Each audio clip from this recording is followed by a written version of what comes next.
Hi everybody. आज मैं बात करना चाहता हूँ जिंक के बारे में। जैसे हम सब जानते हैं जिंक एक एसेंशियल मिनरल है जिसके हमारे बॉडी में बहुत सारे काम होते हैं, but with respect to body building या मसल बिल्डिंग इसकी क्या रेलेवेंस है वो इस वीडियो में डिस्कस करते हैं।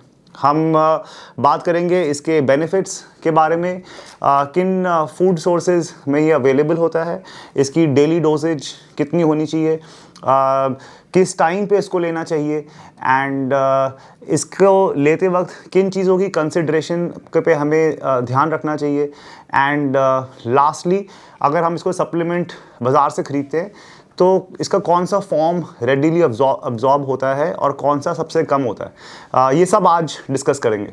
सो स्टार्ट करते हैं इसके बेनिफिट से। सबसे important benefit with respect to muscle building है इसका direct connection with testosterone levels. Testosterone हमारा मसल बिल्डिंग हार्मोन है एंड अगर हमारी बॉडी में ऑप्टिमल लेवल ऑफ जिंक होता है तो हमारे टेस्टोस्टेरोन लेवल्स भी ऑप्टिमल रहते हैं, which would obviously mean that हमारी मसल बिल्डिंग कैपेबिलिटीज़ हाई रहती हैं।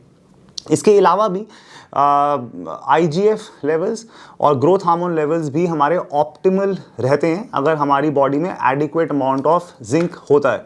अगेन इन दोनों से भी रिकवरी और मसल बिल्डिंग का डायरेक्ट कनेक्शन है।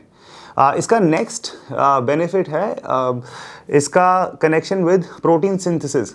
बॉडी में प्रोटीन को अब्जॉर्ब करने की कैपेबिलिटी भी ऑप्टिमल रहती है अगर हमारी बॉडी में एडिक्वेट अमाउंट ऑफ जिंक है। प्रोटीन से ही आपकी बॉडी में मसल बढ़ेगा, रिकवरी बनेगी, रिकवरी होएगी और आप ज़्यादा अच्छे से नेक्स्ट टाइम वर्कआउट कर पाएंगे। इसका नेक्स्ट बेनिफिट है इसका कनेक्शन विद इम्यूनिटी। जब हम कटिंग कर रहे होते हैं, चाहते हैं मसल प्रिजर्व करें, फैट बर्न करें, तो हम कैलोरी डेफिसिट पे जाते हैं। उस टाइम पे हमें इन्फेक्शन होना और बीमार होने की प्रोबेबिलिटी बहुत हाई होती है। तो अगर इम्यूनिटी हाई रहेगी तो वो चांसेस कम हो जाते हैं। तो जिंक हमेशा एडिक्वेट क्वांटिटी में बॉडी में रहना चाहिए। इसका नेक्स्ट बेनिफिट इसका कनेक्शन विद मेटाबॉलिज्म है। कार्ब्स, फैट्स और प्रोटीन को ब्रेक डाउन करके एनर्जी बनाने के अंदर जो मेटाबॉलिज्म है हाई रहता है अगर हम जिंक कंज्यूम करते हैं। एंड अगेन जब आप कटिंग कर रहे हो तो बहुत ज़्यादा एनर्जी डिप्लीशन होता है, वर्कआउट करने का मन नहीं करता है, लेथार्जिक फील होता है। सो अगर मेटाबॉलिज्म हाई रहेगा तो आपको ये फीलिंग नहीं आएगी और अपनी कटिंग फेज में सक्सेसफुली फैट को बर्न कर पाओगे। इसका नेक्स्ट बेनिफिट है रेड ब्लड सेल प्रोडक्शन, जो कि ये ऑप्टिमल रखता है बॉडी में एंड रेड ब्लड सेल ही ऑक्सीजन कैरी करते हैं मसल में।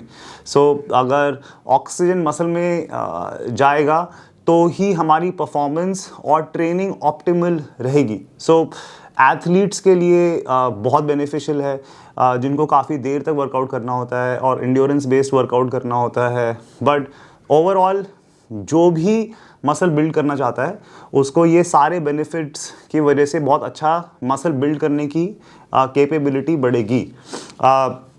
नेक्स्ट बात करते हैं इसके फूड सोर्सेस। सो अगर आप वेजिटेरियन हैं तो डेयरी प्रोडक्ट्स के अंदर ये अच्छी मात्रा में आपको मिल जाता है एंड इवन कैशूज़ और आलमंड्स ऐसे नट्स हैं जिसके अंदर ये अच्छी क्वांटिटी में आपको मिल जाता है। अगर आप एग्स खा सकते हैं तो होल एग्स में भी जिंक अच्छी क्वांटिटी में होता है। नॉन वेज एनिमल मीट में तो ऑब्वियसली जिंक अवेलेबल होता ही है एंड स्पेशली रेड मीट में।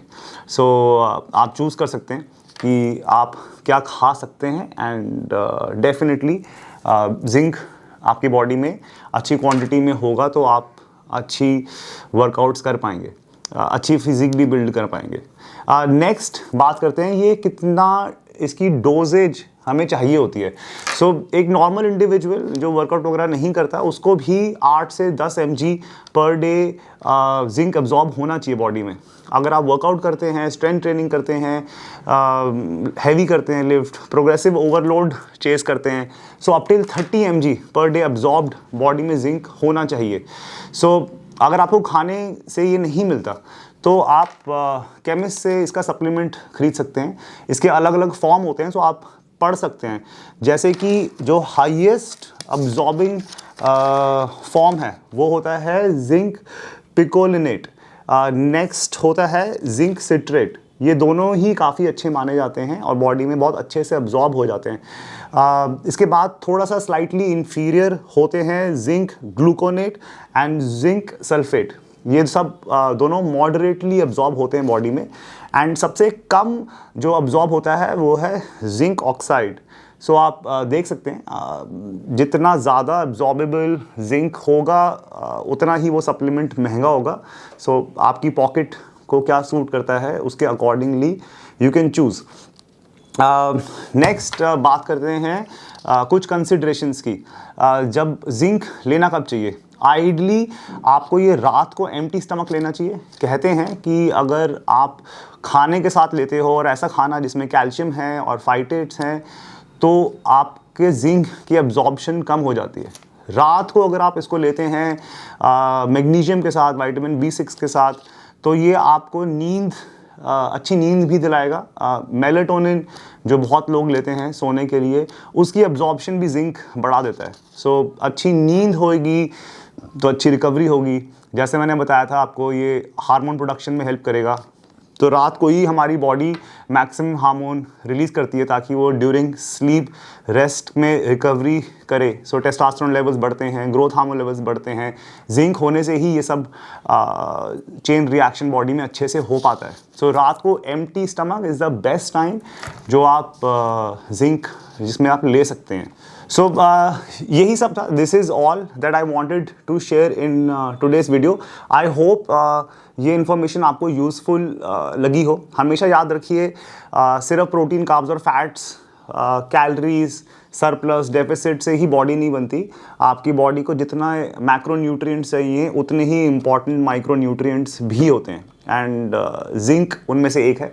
अगर आपको वीडियो अच्छा लगा हो, definitely like and subscribe. I will create more videos on things nutrition related, जिससे आपको मसल बिल्डिंग, फैट लॉस में फ़ायदा होता है। वर्कआउट रिलेटेड वीडियोस जितना भी मुझे आता है I will share. Alright, so thank you so much for watching and या दैट्स इट।